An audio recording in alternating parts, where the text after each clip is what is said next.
তিনি রমজান মাসে উমরা করেছেন, তার অর্থ এমন নয় ওনার ফরজ হজ আদায় হয়েছেন। রমজান মাসের একটি উমরা হজের সমপরিমাণ সওয়াব পাওয়া যায়।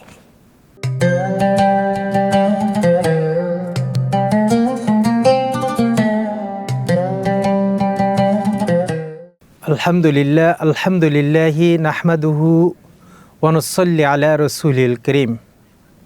প্রিয় দর্শক বৃন্দ, রূপালী বাংলাদেশের আয়োজনে হৃদয়ে রমজান অনুষ্ঠানে আপনাদের স্বাগতম।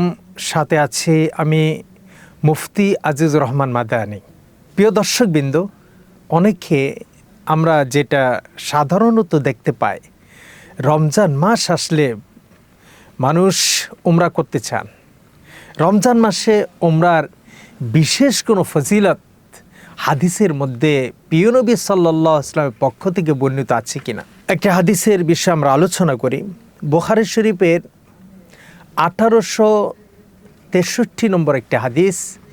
এই হাদিস বর্ণনা করেছেন হযরত আবু হুরায়রা রাদিয়াল্লাহু তাআলা। তিনি কি বলেছেন? ক্বালা রাসূলুল্লাহি সাল্লাল্লাহু আলাইহি ওয়াসাল্লাম উমরাতুন ফি রমাদান তা'দিল হুজ্জা।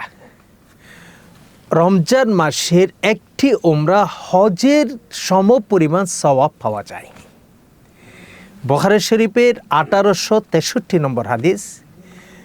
রমজান মাসের একটি উমরা হজের সমপরিমাণ সওয়াব অর্জন করা যায়।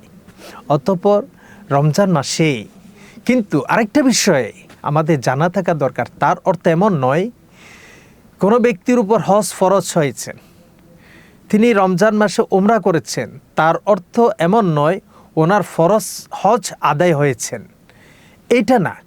কিন্তু হজের সমপরিমাণ সওয়াব পাওয়া যাবে, কিন্তু তার উপর হজ ফরজ হলে তার হজ করতে হবে।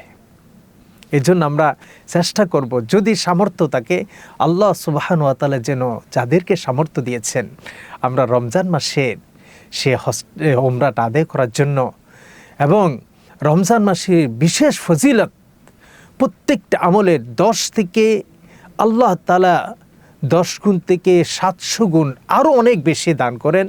এই জন্য রমজান মাসে যদি উমরা করা যায় খুবই উপকার হয়।